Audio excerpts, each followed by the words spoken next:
모두 다 깐다 이곳 부산에서 부산일보의 한출합 뉴스 중 가장 이슈가 되었던 기사를 딸딸 털어드립니다. 안녕하세요. 깜포쇼 진행을 맡은 이인입니다. 반갑습니다. 다양한 사람들에 대한 이야기 나누고 있는데요. 함께 진행을 해주실 세 분 모셔야죠. 부산일보의 박태우 기자님. 안녕하세요. 박태우입니다. 네. 잘 보내셨어요? 예. 교수님만 보면은 항상 봄 같은데 벌써 여름이 됐어요. 그래서 지금 해운대나 가갈래 이런 데 가면은 뭐 너무 사람들이 좋지 않아요? 박짝박짝한 게 이제 여름 다 된 것 같아요. 아니 가끔 해변가 나가면은 이제 6월은 완전한 성수기는 아니잖아요. 네, 네. 그럴 때 보면 외국인 분들 오셔가지고 타월 다 깔아놓고 비키니 입고 누워 계시면 약간 해외 같은 느낌 들더라고요. 저는 이제 보통 해운대 같은 경우에 좀 젊은 친구들이 많고 광안리도 이제 약간 젊은 친구 많은데 저는 이제 나이가 이제 다대포 이런 데 가가지고 조개나 줍고 이러고 있습니다. 이분은 여름에 뭐 하실지 궁금하네요. 국민의힘 중앙청년이 윤정석 부위원장 계십니다. 예, 반갑습니다. 일명 윤스트라다무스 윤정석입니다. 예언 잘하시죠? 예언 잘했죠? 많이 맞췄어요. 사실 제가 맞춘 예언들 좀 열거하자면은 총선이나 대선 다 맞췄었고요. 그리고 이제 러시아 우크라이나 전쟁 맞췄었고요. 이번에 윤석열 친지 이후에 반등 시기까지 G7 초청까지. 다음은 조회수 민감한 남자. 그럼 부산지구 강지백 위원님 반갑습니다. 안녕하십니까. 소위 조회수의 모신 의원 강준혁입니다. 조회수만 너무 해주신다면 어떠한 비난 다 얘기해보겠습니다. 많은 시청 부탁드리도록 하겠습니다. 감사합니다. 우리랑 다투고 있어야 될 것 같아요. 조회수 10만 개 넘으면 삭발을 한다고. 이 조회수에 민감한 유튜버들이 많다고. 네. 그리고 삭발이라고. 근데 제가 삭발을 한다고 해서 조회수가 오를까요? 아니, 오늘의 주제 함께 보시죠. 네. 후쿠시마 오염수 시찰 공방전.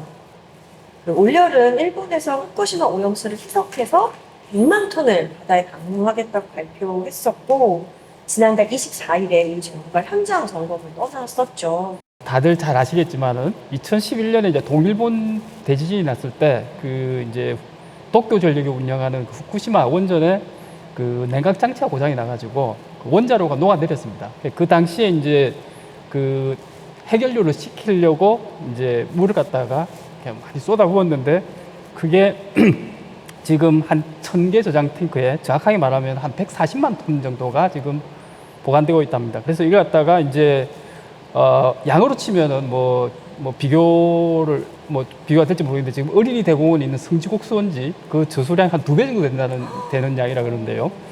그래서 이제 일본에서 이제 이거를 다음 달부터 이제 방류를 하겠다라고 이제 방침을 정했는데 이게 이제 우리 지리 시간에도 배웠지만은 후쿠시마 난류라고 있습니다. 그거를 이제 오염수가 이렇게 방류가 되면은 그거를 타고 한 4, 5년 내에 이제 우리나라 해역으로 들어온다고 합니다. 근데 이제 아무래도 이게 방사성 물질이다 보니까는 어떤 위해를 갈지 모르고 하다 보니까 이제 당장 이게 방사능 먹은 물고기다 이런 식으로 인식이 될 수 있다 보니까 이제 수산업계나 어민이나 이런 데서는 되게 이제 불안감을 이제 느낄 수밖에 없는 상황이죠.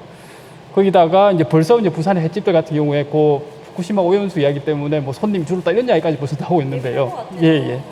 그래서 이제 지난달에 이제 한일 정상회담을 하면서 이제 우리 정부가 이게 과연 그 오염수 처리가 이제 적절하게 이루어질 수 있는지에 대해서 이제 보겠다 이래가지고 이제 시찰단을 이제 보내는 걸 파견하는 거를 이제 한일 간에 이제 합의가 됐었고요. 그래서 이제 그 결과로 이제 전문가 21명이 이제 가서 이제 어제 이제 돌아왔는데 결론적으로 이야기하면은 이제 그 원전수 오염 처리 시설들이 이제 제대로 작동하는지 이제 계획대로 그 정비 용량들이 있는지 이제 이런 부분들에 대해서 파악은 했는데 이게 이제 실제로 이제 오염수를 방류했을 때 이게 바다에 문제가 있는지 없는지에 대해서는 결론을 갖다가 못 냈습니다. 그래서 이제 아마 정부는 이제 이제 국제 원자력 기구죠. IAEA가 아마 이달 중에 이제 최종적으로 여기에 대한 이제 판단을 내릴 걸로 보이는데요. 이제 거기에 맞춰서 아마 대응을 하겠다 이런 입장인 것 같습니다.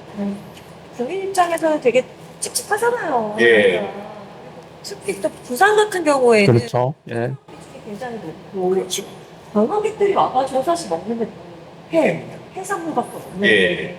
일단 국민의 건강권과 관련이 있다는 부분에 대해서 가장 좋은 시나리오는 일본에서 그 후쿠시마 처리수를 방출을 안 하는 게 가장 맞습니다. 그렇지. 근데 우리가 이걸 좀 짚고 넘어가 봐야 될 부분이 어디냐면은 일본은 왜 방출을 하려고 하는가? 여기서 명제를 우리가 해답을 찾아야지 우리가 그 다음부터 우리가 가능하다고 생각을 하거든요. 왜 일본은 방류를 하려고 할까? 단순히 우리가 선동을 하지 말고 방류를 하려는 목적이나 그리고 앞으로 우리의 사업 목표가 제일 중요하다고 생각을 합니다. 사실 이제 일본 정부가 2011년부터 2023년 지금까지 12년째 후쿠시마 원전과 대지진에 대한 그 부분을 극복하셨다는 평가가 많았어요. 그것이 일본 정치인들한테도 국민의 지지율과 관련이 있었거든요. 왜냐면은 후쿠시마 하면은 일본에서 최대 곡창 지역 같은 게 하나입니다. 농산물이 상당히 수확으로 유명해요. 그리고 후쿠시마 지역의 해산물들을 보면은 이제 쿠로시오 난류와 후레 해류가 만나는, 어떻게 보면 한류와 난류가 만나는 가장 환경오작을 불리는 곳이거든요. 그쪽이 지금 10년째 조업량은 10분의 1도 되지가 않아요. 그 일본 입장에서는 이걸 극복하지 못했다는 게 사실 이제 정치 국민의 이제 지지율과도 연관이 있다 보니까 이제 일본 입장에서는 이거를 이제 정상적인 수출이 되고 정상적인 유통이 될 때 이제 그 후쿠시마 대지진을 극복을 했다는 이야기를 할 수가 있는 거거든요. 그래서 이제 한국에다가 후쿠시마 수산물을 수출을 하려고 하는 거고 자국민에게도 먹어도 안전하다는 걸 계속 홍보를 해왔던 부분이에요. 그러니까 일본의 입장을 제가 이해를 하자는 게 아니라 일본이 이런 관점에서 이제 후쿠시마 이제 그 오염수를 그러니까 처리수를 방출을 하려고 하는 이 목적을 알아야지 그 다음부터 토론의 문제가 서로 이야기가 나눠질 거라고 생각을 합니다. 근데 이게 실제 진짜 그런 수산물 수출을 해도 안전을 하고는 안전을 확인할 수가 있잖아요. 저희가 전문가가 아닌 이상에 전문가에게 맡기는 수밖에 없어요. 아무래도 가장 좋은 시나리오는 사실 그 방출을 안 해주는 게 가장 좋겠지만은 일본이 그동안 로비를 상당히 많이 해왔어요. 어떤 부분이냐?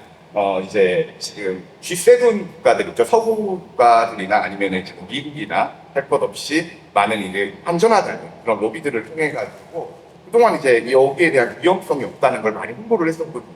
우리가 앉아서 우리가 반대한다 해가지고 안 하겠습니까? 그건 아니거든요. 그러니까 국제사회의 흐름이나 이런 것도 맞춰갈 필요도 있고 최대한 국민의 건강권을 생각을 한다면은 우리나라 시찰단들도 철저하게 조사를 해가지고 이런 부분은 문제가 있는지를 자세하게 파악해야 되지 않을까 그래요. 그래야 우리가 뭐 이게 당뇨가 찬성이냐 반대냐 논할 수가 있는 거고. 괜히 저희 국민청소 상황을 보면 반대론이라고 무슨 실상 그리고 일본은 이거를 안전하다고 주장을 하는데 사실 G7에서 독일 같은 나라들은 이거 안전하다는 거 설명을 해줄 수 없다고 해서 바로 이전 G7 자격으로 위해서 일본의 입장이랑 상반된 게 아니라 공개적 석상에서 내비쳤어요. 저는 기본적으로 저희 진영에서는 이렇게 이야기해요. 그렇게 안전하네요. 그냥 저는 시범으로 쓰던가 아까 기자님께서 홍주공 수온지 2배라고 하면 자국 내에서도 충분히 가능한 영향인데 그걸 왜 모두가 쓰는 바다에 이야기를 하고 자, 그 아까 말씀하신 대 안전하면 먹어봐라. 이 논리만 아주 비상식적인 논리가 없는 게 뭐냐면 지금 비가 오고 있어요. 비가 오고 있는데 바다에 무슨 물이 있습니다. 그거 먹을 수 있습니까? 못 먹죠. 근데 우리는 그걸 먹어요. 왜냐? 산수도를 통해 가지고 정화해서 먹는 거거든요. 마찬가지입니다. 후쿠시마 그 지금 처리수 같은 경우도 이제 뭐 바다에 희석이 돼가지고 안전성이 되고 나중에 우리가 희석을 해서 먹는데 문제가 없다면은 사실상 문제가 없는 거거든요. 그걸 바로 이제 뭐 지금 그렇게 안전하면 네가 먹어봐라 이런 조건은 매우 좀 기괴한 표현이라고 생각해요. 자연적으로 저하가 되지만 지금 호신공사는 항상 지금 이 방출에 대한 반대 논리나 반대 이유 같은 경우는 충분히 공감이 가요. 근데 이거를 뭐 먹어봐라 이렇게 이야기하는 거는 지금 매우 부족한 표현이라고 생각을 하면 그러면 먹어봐라고 주장하지 않고 일본 내 호수에 저장해라 이렇게 녹음을 그렇죠. 그런 요구는 상식적인 선에서 이해를 한다는 건데 우리나라 이제 보면은 그 지구과학 시간에 하면서 그 해류라는 게 있어요. 해류를 타고 우리나라에 적게는 2년부터 4년 정도쯤 이렇게 그 이제 걸려가지고 온다고 하거든요. 사실 이제 우리가 더 피해가 클까요? 아니면 이제 저기 미국이 더 피해가 클까요? 뭐 미국도 어느 정도 안정성을 검증을 했기 때문에 가능한 부분이고, 근데 우리가 보면 지금 민주당이나 이런 진보 진영에서 일본이 강요를 한다고 했을 때 사후에 어떻게 해야 될지나 이런 부분들은 좀 고찰을 하셔야 되는 이야기입니다. 앞으로 이제 어떻게 해야 이제 진짜 근본적인 국민들이 안심하고 아니면은 국민들이 선동되지 않고 정말 그 후쿠시마 이 문제를 어떻게 처리할 수 있는가 이런 부분들로 좀 문제가 논의가 사실 미국 입장에서도 뭐 안전하다고는 하지만 미국도 동의를 했지만 미국 입장에서도 당연히 방류 안 하는 게 좋은 안 하는 게 좋은 거예요.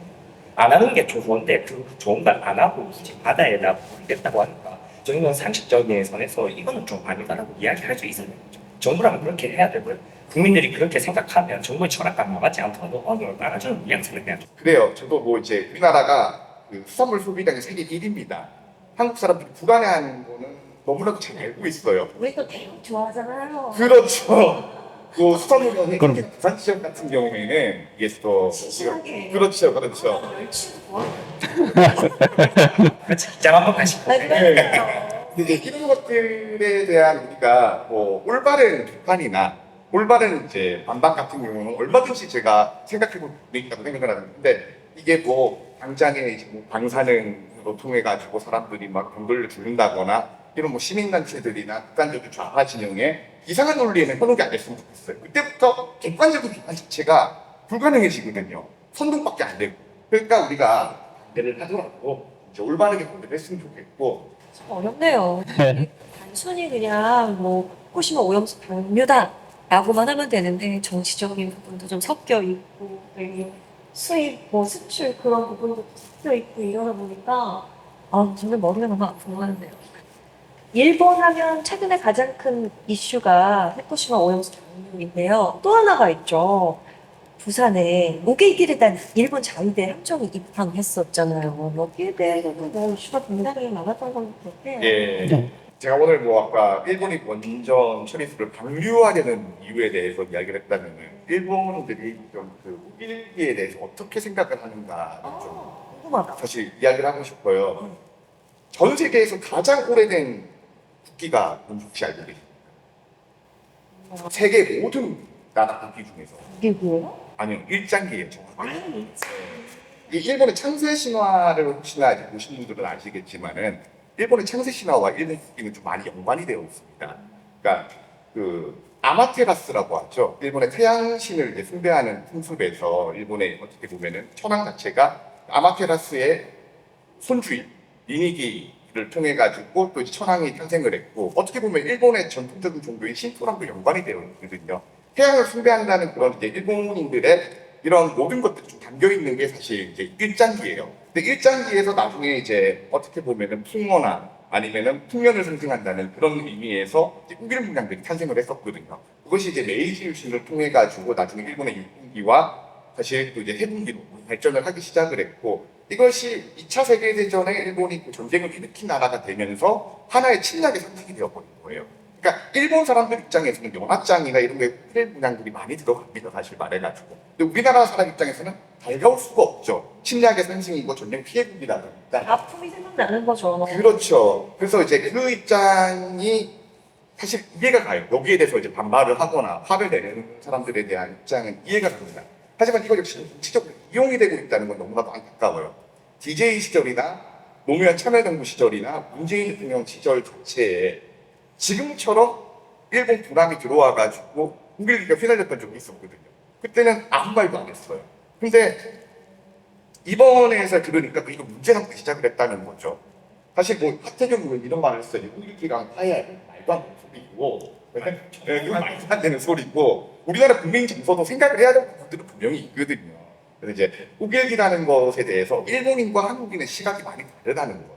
그거는 좀 먼저 알았으면 좋겠어요. 연합장이나 아니면 조총장이나 일반 40인치대 가더라도 우길 문양들이 생각이 많거든요. 근데 이걸 시민단체나 진보 진영에서는 나쁘게 이용을 하고 있어요. 심지어 어떻게 이용을 하냐. 얼마 전에 그 버거킹 홍게버거라고 있어요. 그걸 맨날 사는 시작을 한 거예요. 우길 문양이라고. 홍게. 네, 그리고 유해공원을 위해서 보면 우길문양이라고 난리를 치기 시작을 하면 바꿔야 된다고 모든 반사형 문양을 그냥 전부 다 우길기에 영광을 시키고 있으니까 강수빈 위원님, 네. 홍게 행복한 드세요? 저는 먹어요. 지금 그렇게 말씀하신 게 저희 진보 진영 전체의 담론이라고 생각하시는데 극히 일반적인 나쁜 사례를 가지고 와서 비약을 하시면 안 됩니다. 당연하죠. 근데 그걸 정상적으로 이야기를 해주시면 되는데 그걸 민주당 정치인들이 교묘하게 이야기를 하고 있으니까 제가 답답한 거예요. 이런 것들을 국광 문양이랑 우길 문양은 엄연히 구분이 돼야 되는데 이제 하나의 그냥 그 국방 문양만 보더라도 이것이 우길기랑 연관이 되어 있다, 일본의 침략이 연관되어 있다, 말도 안 되는 주장을 펼치니까 지금 사실 우길기에 대한 정당한 비판조차도 비판으로 먹히지 않기 시작을 하게 된 겁니다. 그러니까 비상식적으로 정치적으로 이용을 하고 있다는 거예요. 뭐 문재인 정부 시절이나 노무현 정부, 뭐 이제 윤대중 정부 때는 아무 말을 안 하다가 왜 윤석열 정부 들어가지고 얘기를 하냐? 국민 정서는 다 이해를 하는데 왜 그러냐? 답답하다는 거예요. 문재인 정부 시절에 우리가 들어온 적은 제 기억으로는 없는 건데 네. 이거 일단 우길기 같은 경우에는 제가 좀 이야기를 하고 싶은 게 왜 일본은 굳이 우리나라 사람이 싫어한다는 말에서 왜 우길기를 달고 부산이 우리나라 부산이 맞나? 왜? 그거부터 알아야 되는 거예요. 저는 정치적인 네. 그러니까 우리나라 사람이 싫어하는데 일본 국민들은 우기기를 좋아해요. 그러니까 우기기를 가지고 부산에서 들어오겠다 이런 이야기를 하고 싶은 것 같은데 근데 일본은 또 반대로 저희 대두동강이 있습니다. 2016년도에 일본이랑 같이 해상훈련을 하는데 우기기를 다 일본 국가는 독감을 승선을 하지 않습니다. 저희 독감이 지휘하는 데요. 그러니까 일본도 정치적으로 하고 우리나라도 정치적으로 하고 있는데 왜 이거 우리는 정치적으로 하면 안 되고 일본은 정치적으로 하게끔 놔둬야지 그 논리는 제가 공감합니다. 이게 뭐 우리나라를 자극하려고 한다기보다는 일본의 역사를 조금이라도 공부를 한다면은 아 쟤들의 창세 신화와 관련이 있고 우리나라 시각 차이가 있구나 이런 부분들을 제가 좀 이야기를 하고 사람들이 좀 거기에 대해서 알고 나서 비판을 해야 좀 더 냉철하고 날카로운 비판이 된다고 생각을 해요. 들어보니까 윤 부위원장님은 그러니까 무길게 달고 오는 거를 너무 민감하게 반응하지 말아라. 말씀 이건 제가 정정을 해야 될 것 같은데 분명히 우길기에 민감해야 하는 거는 대한민국 국민 입장에서는 어떻게 보면은 당연한 거예요. 그렇지만 이게 의미가 그렇게 일본인들을 크게 생각하고 달고 오는 거는 아니다. 그거는 맞는 말이고 네. 이것이 정치적으로 잘못 이용이 되고 있다는 거예요. 김대중 노무현 정권 때 아무 말이 없다가 그리고 문재인 정권 때도 아무 말이 없다가 지금 와서 이렇게 한다는 거 그것이 이제 또 비논리적인 비정상적인 비판으로 이어지기 시작한다는 거예요. 아까 말씀드린 국방분양 같은 게 계속 이런 걸로 이제 비판을 하기 시작을 하고 있거든요. 아무것도 아닌 거에 의미 부여를 해가지고 이것이 북일분양이다 이런 식으로 사람들을 선동하고 반일 감정 고취시키고 절대 그게 도움이 안 되는 거거든요. 굉장히 그 일부 주장이 저희 민주진보 진영의 전체적인 전반적으로 저희를 대변하는 당론이라고 생각합니다. 근데 일본의 정통도 중요하다 이거예요. 근데 그거는 일본 국토 안에서만 허용되는 거예요. 저희 나라 국토에서 안 됩니다. 국민 정부는 안 되고 문재인 정부가 노무현 정부, 김대중 정부가 어느 정부건 간에 저희 나라 국토에 우기기를 달고 오는 거는 제국주의 침략의 상징이니까 안 된다고 생각합니다. 그러니까 예. 말씀은 어쨌건 우리나라 국민들의 정서상 빼고 들어온다. 네네네. 이게 무슨 정권 이야기를 할 게 아니라 정권이 바뀌거나 안 바뀌기가 우기기는 안 된다는 이야기를 하고 싶습니다. 그리고 하나 더 제가 첨언하고 싶은 게 있는데 일본에서 주장하는 인나 일본 부설이라고 있어요. 혹시 알려주십니까? 인나 일본 부설? 과거 야마토 정권 시절에 한반도에 나온 지방을 일본이 경영했다. 이 이제 그 역사적 논리인데 그걸 가지고 일본은 한동안 이제 자기들의 어떻게 보면 진짜 정사처럼 주장을 했었거든요. 근데 우리나라 입장에서 그것도 아니라고 이야기를 한 거예요. 근데 이게 언제 해결이 됐는가? 김대중 오부치 선언 이후에 한국과 일본의 학자들의 교류가 있었다는 거예요. 교류를 통해 가지고 교차 검증을 했고 인나 일본 부설이 이제 이것이 사실이 아니라는 것이 밝혀짐으로써 이제 어느 정도 역사적인 합의가 이루어졌거든요. 지금 우길기 문제도 마찬가지예요. 그리고 또 여러 국도 문제도 마찬가지고 역사 왜곡 문제도 마찬가지입니다. 이것이 우리가 단순히 화만 내고 뭐 하지 마라 얘기한다고 될 게 아니라 한국 사람들의 정서를 좀 더 일본인들이 알 수도 있고 그리고 한국 정부의 입장을 더 알기로 원한다면은 이거는 이제 서로 간의 많은 문화적 교류나 정치적 교류가 앞으로 확대가 돼야 된다는 겁니다. 일본은 지금 정부 차원에서 독도는 저희가 불법 점령하고 있다고 일본은 주장하고 있고요. 역사도 같이 왜곡하고 있습니다. 뭐 두 분도 이렇게 생각하는데 네. 일본하고 한국하고 뭐 대화가 되겠습니까? 아니 저는 그렇게 생각을 해요. 우리 강지백 의원도 강지백 의원도 뭐 사실 제가 하고자 하는 입장이 어떤 건지는 알고 있을 것 같아요. 저 역시도 충분히 알고 있기 때문에 그 뭐 합의점은 이렇게 우리가 대화를 하면은 가능한 저는 사석에서는 잘 이야기하거든요. 막 이렇게 싸우다가 끝나면 절친이더라고요. 그렇죠. 그렇죠. 그러면 반대로 생각을 하면 똑같이 생각하면 되는 거예요. 일본과 한국도 지금 역사적인 이런 감정이나 이런 골들이 깊은데 이거를 막 서로를 비난하고 뭐 이제 욕하고 싸운다고 해가지고 해결될 일이 아니라 역사 문제, 그리고 사회 문제 모든 것들은 교류에서 우리가 해결점을 찾을 수가 있다는 거예요. 그래서 저는 이제 반을 이제 과거에 문재인 정부 시절에 반일 선동을 통해 가지고 일본과의 외교가 상당히 악화가 됐었거든요. 이제 그것이 우리 해답이 아니라 진보 진영에서 했던 군대정권 수준을 우리가 합의점을 찾을 수 있다. 문재인 정부 시절에는 사실 일본 정부가 문재인 정부가 반일 선동했다라고 이야기하시면 안 돼요. 아니, 일본이 먼저 공격했어요. 그러니까 누가 먼저 공격을 했다는 거에 나오는 순간부터 그 책임을 묻을 수 있겠지만 여기서부터 해결점을 찾지 못하면 안 된다는 거예요. 한일관계 문제 역시 뜨겁죠. 맞아요. 그러니까 정말 우리나라는 역사적 아픔이 있다 보니까 있죠. 개인외교에 관련돼서는 사실 민감할 수밖에 없는 것 같아요. 그래서 이 두 분의 뜨거운 반응들, 예. 이야기들은 뭐 당연할 수밖에 없다는 생각이 예. 들고요. 부산일보의 독자분들도 이렇게 뜨거울까? 라는 생각이 들면서 아유, 많이 뜨겁죠. 네, 예. 댓글 좀 궁금한데요. 댓글 함께 보시죠. 하나씩 마음에 드는 거 좀 읽어봐 주시겠어요? 가서 반사는 먹은 회, 오마카세 먹어보지. 그러니까 제가 아까 말씀드린 대로 또 방출 그 후쿠시마 처리수에 대한 이런 방류 문제나 이런 것들은 그 비판이나 이런 것들 충분히 수용을 하겠다는 거예요.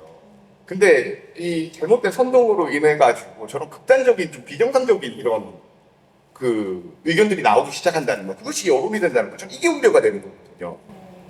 선동인지 아닌지 아직 검증도 안 됐어요. 네. 지배장님. 저는 저걸 읽고 싶네요. 또도 위기도 방사능 오염주도 위안부 배상 처리도 강제노동 배상 뭐 하나 제대로 하는 게 없는 분야라고 하는데 그게 저는 이게 민주 진보 진영의 전반적인 전략으로 받는 시각. 아, 너무 두 분이 그렇게 뭐 친일 반일인지 모르겠지만 어쨌든 건강하게 그 논제를 해주셔가지고 그 어디서 끼어들지 몰랐는데 하여튼 그 두 가지를 생각해봤습니다. 아까 한참 우길기 이야기가 나오길래 아 지금 화투장에 보면은 그 8강이 있지 않습니까? 이게 달인데 만약에 그게 우길 해가 있었으면은 아 우리나라 노름이 얼마나 줄었을까 이런 생각도 좀 들고 근데 정말 맞다. 이쪽의 이야기야. 고스톱으로 넘어가는 이야기야. 네, 예, 예. 네, 저기 그 댓글에 보면은 네, 댓글 저기 좀 이제 얘기해 주세요. 제가 좀 이렇게 주목해보는 댓글은 일본 국민 설득도 진행하기 전에 재임적국 정부가 선수를 쳐주니 기지단 얼마나 좋을까 이런 댓글이 있는데 아마 국민 정서가 보통 이제 저게 아닐까 싶습니다. 그러니까 실제로 이제 이번에 이제 뭐 그 엄밀히 이야기하면 우길기라기보다는 이제 일본 해군 자위함기죠. 그러니까 이제 그 이번에 그 훈련을 하게 된 게 이제 북한 뭐 이제 대량 살상 무기 확산 방지를 위해 가지고 뭐 이제 동맹 우방국들이라 할 수 있는 미국, 호주, 일본, 이제 한국 이렇게 다 모여가지고 이제 해상 훈련을 하는 건데 어떻게 보면 이제 그 한국에서 이제 초청한 형식이 되지 않습니까? 그러다 보니까 이제 국제적으로 국제적으로 외국 함정이 이제 다른 나라에 가면은 그 자국 이제 군대기를 갖다가 이제 다는 게 이제 국제 관리가 돼 있으니까 당연히 이제 뭐 일본 입장에서도 자위함기니까 이제 당연히 이제 달고 들어온 건데 이제 그 부분이 이제 미디어를 통해 가지고 이제 사진으로 이렇게 보도가 되니까 이제 국민 장세를 이제 건드린 부분이 되겠죠. 이제 그러다 보니까는 이제 우리 정부 입장에서는 아 이게 국제 관례가 어떻고 이렇게 뭐 이게 이제 자외한기가 아니고 그러니까 우길기가 아니고 은밀하게 자위한기다라고 이제 설명을 하는데 그게 이제 국민들이 받아들이기에는 왜 우리나라 정부가 앞장서 가지고 일본을 대변해 주느냐. 그러니까 마치 이제 그 전에 그 한번 논란이 됐던 게 이제 그 윤석열 대통령이 뭐 과거사 가지고 무릎 꿇으라 하면은 받아들일 수 있겠느냐. 그게 이제 받아들이는 주체가 이제 일본 정부냐 아니면 윤석열 대통령 본인을 가지고 이제 논란이 되다가 결국 이제 그 뉴욕타임스 기자가 이제 윤석열 대통령 본인다 이제 이야기를 이제가 이제 그렇게 이제 정리가 됐었는데 그 문제하고 연부돼 이제 결부돼 가지고 왜 한국 정부가 일본 정부를 이렇게 대변해주고 편을 들어주느냐 앞장서 이제 이런 정서들을 갖다가 좀 많이 자극한 게 아닌가 싶습니다. 제가 첨언을 드리고 싶어요. 일본 자민당이 현재 집권을 하고 있거든요. 제가 아까 말씀드렸다시피 가장 일본에 대해서 우리가 비판을 할 수 있으려면 올바른 비판을 하려면 일본에 대해서 잘 알아야 된다고 생각을 합니다. 일본 자민당의 꿈이 뭘까요? 일본 자민당이 원하는 거. 관심 가져줘. 관심을 가지셔야 돼요. 내가 진짜 말씀드린 건데 손님 모르시잖아요. 연구직권요? 가져야 됩니다. 연구직권? 아닙니다. 아닙니다. 일본의 자민당이 가지고 있는 꿈이 두 개예요. 하나가 유엔 상임이사국 진출이랑요. 그리고 하나는 평화헌법 개정이에요. 사실 평화헌법 개정이라는 건 어떤 거냐면은 일본이 지금까지는 군대가 없었던 나라예요. 공식적으로는. 자위대 자체가 군대로서 인정을 하지 않고 우리를 방어하기 위한 하나의 그냥 집단, 무력 행사 집단이라고만 주장을 헌법에 명시가 되어 있었는데 그래서 외국에 원정을 가거나 하지 못해요. 근데 만약에 이 평화헌법이 개정이 된다면 일본은 정식 군대로 이제 인정을 받을 뿐 아니라 외국에서 이제 무력 행사를 할 수 있는 국가로 발돋움하게 된다는 겁니다. 그러면은 이건 저도 마찬가지거든요. 일본의 유엔 상임 이사국 진출이나 뭐 그 이제 평화헌법 개정 같은 반대를 하는 입장이에요. 근데 일본 역시 안보가 상당히 불안한 나라예요. 옆에는 이제 중국이 존재를 해가지고 세카쿠 전쟁이 있고요. 위에는 쿠릴열도라고 해가지고 러시아와 전쟁이 있고 또 서쪽으로는 이제 북한이라는 그런 이제 무력 집단, 공산 집단이 있다 보니까 일본 역시 안보가 불안하거든요. 우리나라가 무조건 일본을 배척하고 너희랑 놀지 않아 하는 순간부터 일본은 그 평화헌법 개정에 대한 명분이 실릴 수밖에 없다는 겁니다. 우리가 우리 스스로를 보호해야 되니까 평화헌법을 개정해야지 이런 그 국민적인 목소리가 반영될 수밖에 없다는 거예요. 모아주는 격이 되는 거예요. 그렇죠. 오히려 반일이 오히려 일본을 돕는 꼴밖에 되지 않는다는 겁니다. 그리고 유엔 상임이사국도 마찬가지예요. 우리나라를 둘러싼 수많은 나라들이 유엔 상임이사국이에요. 중국이랑 러시아가 상임이사국인데 거기서 일본까지 만약에 상임이사국으로 진출을 하게 된다면 핵 보유가 가능해지고 우리나라만 고립이 된다는 겁니다. 그런 것들 막기 위해 가지고 전 세계는 커피 클럽이라고 해가지고 한국을 포함해서 뭐 이제 여러 이제 아르헨티나나 여러 이탈리아 이런 나라들이 30개국이 그런 일본이나 독일의 상임 진출을 막기 위해 가지고 노력을 하고 있거든요. 우리 혼자서 안에서 과거 구한말 때처럼 안에서만 우리 목소리를 내는 거는 아무 의미가 없다고 생각을 합니다. 국제사회의 공조가 중요하고 일본이 그리고 그 재무장에 막기 위해서는 무엇보다 중요한 거는 일본의 안보가 문제가 없다는 걸 우리가 해주기 위해 가지고 한국, 미국, 일본의 어떻게 보면 군사공조가 무엇보다도 더 중요하다고 생각을 해요. 이건 제발 안 했으면 좋겠다는 겁니다. 아, 근데 내가 생각해도 말 너무 잘하는데. 오늘 사실은 예. 대한민국과 일본의 관계 중에 가장 이슈가 되는 이야기들을 중심으로 좀 이야기를 나눠보고자 했는데요. 얘기하다 보니까 뭐 다양한 이야기들이 굉장히 많이 나오네요. 저희 방송 사상 가장 긴 시간에 방송이 되지 않았을까라는 생각도 들기는 하는데요. 오늘 어떠셨어요? 워낙 뭐 이렇게 열띠 이야기를 오래 하셔가지고, 근데 뭐 한 가지만 이렇게 말씀을 드리자면은 이제 지금 그 오염수, 이제 일본에서는 트리수라고 우리는 이제 오염수라고 부릅니다. 오염수 방류를 놓고 이제 이게 과거에 이제 이명박 정부 때 이제 미국산 쇠고기 뭐 그 광우병 파동이 있지 않습니까? 이제 그걸 하고 이제 맞물려 가지고 이제 뭐 일각에서는 이제 좀 너무 과도하게 반응하는 괴담이 아니냐 이런 이야기도 하는데, 사실 이제 그하고는 좀 다르게 접근해야 되는 게, 그 미국산 쇠고기는 이제 한미 FTA에 의해 가지고 이제 그 진행되는 거였고, 그리고 이제 값싼 쇠고기를 갖다가 국민들이 먹을 수 있다는 이제 국민들 편익이 있었습니다. 근데 이번 오염수 같은 경우는 실제로 뭐 우리가 저걸 방류해 가지고 얻어갈 게 아무것도 없어요. 그리고 대마도에 가면은 그 방사능 측정기가 하나 있는데, 그걸 왜 만들었냐면은 그 고리 원전이 생기니까 일본에서 이제 그 방사능 사고가 유출이 될지 모른다 해가지고 지금 그거를 설치를 해놨는데, 과연 이제 입장을 바꿔놔가지고 만약에 한국에서 오염수를 방류한다 했을 때 일본에서 같은 어떤 스탠스를 취할 것인지, 이런 부분들을 한번 생각해 볼 필요가 있을 것 같고요. 만약에 이제 그 IAEA에서 이제 뭐 최종 결론을 내겠지만은 아무래도 IAEA가 이제 원자력 좀 기구다 보니까 아마 방류에 문제가 없다 이런 식으로 결론이 날 가능성이 높아 보이는데요. 만약에 이제 방류를 한다 하더라도 그러면은 실제로 그 방류를 내 가지고 실제 우리 어민이나 뭐 수산을 깨는 피해가 있으면은 거기에 대한 실질적인 이제 보상책 이런 걸 갖다가 우리 정부가 좀 일본에 요구할 건 좀 요구해야 된다고 생각합니다. 그 방사능 처리수 문제 같은 경우는 국민의 건강과 무엇보다도 연관이 되어 있고 국민의 불안해지기 시작하면은 우리나라 수산업계도 무너진다는 부분이 있거든요. 그래서 이런 부분들을 철저하게 하는 게 앞으로 윤석열 정부의 숙제라고 생각을 합니다. 한국 시찰단 그리고 그 일본산 수산물 수입을 많이 하는 대만이나 여러 이제 그 수입들의 협조를 통해 가지고 우리나라가 일본에 이제 시찰단을 보내 가지고 매회 정기적으로 아주 투명하게 이 문제가 없는지에 대해서 파악하는 것도 것도 중요하고 그리고 이제 그 단순히 정치인들은 국민을 선동하기보다는 안심할 수 있는 분들은 좀 더 신뢰를 쌓아가지고 안심을 할 수 있게 만들어주는 것 그것이 지금 저는 우리 윤석열 정부의 숙제라고 생각합니다. 마지막으로 우리 정치대표는 무조건 안전하다고 선동하지 마. 이야기 해주고 싶습니다.